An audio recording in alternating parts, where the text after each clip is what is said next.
अर्थशास्त्र के अंदर सापेक्ष गरीबी रिलेटिव पॉवर्टी क्या होती है, किसे कहते हैं? सापेक्ष गरीबी का संबंध तुलना से होता है। जब किसी व्यक्ति की आय और जीवन स्तर उसके समाज के अन्य लोगों के औसत स्तर की तुलना में काफी कम होता है तो उसे ही हम सापेक्ष रूप से गरीब मानते हैं।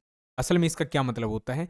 जैसे एक समाज के अंदर 100 लोग रह रहे हैं, उसमें से 10 लोग ऐसे हैं जो उन 90 लोगों से कम जो है कमाते हैं, उनके पास जो चीज़ें हैं वो उनसे कम है, तो एक तरह से इसको हम जो है सापेक्ष गरीबी कहेंगे। लेकिन यहाँ पर इसका मतलब ये नहीं कि वो बिल्कुल गरीब हैं, उसमें अंतर होता है।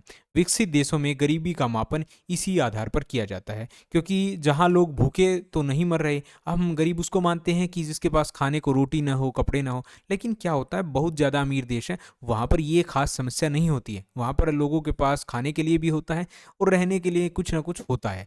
लेकिन जो कंपेयर किया जाता है वो दूसरे लोगों से किया जाता है कि दूसरे लोग किस प्रकार का जीवन जी रहे हैं, कितना पैसा कमा रहे हैं, उनके कंपेयर में हो सकता है वो कम कमा रहे हो, तो उसको हम रिलेटिव पॉवर्टी कहेंगे। लेकिन वो दूसरों जितना संपन्न नहीं है, इसका मतलब है।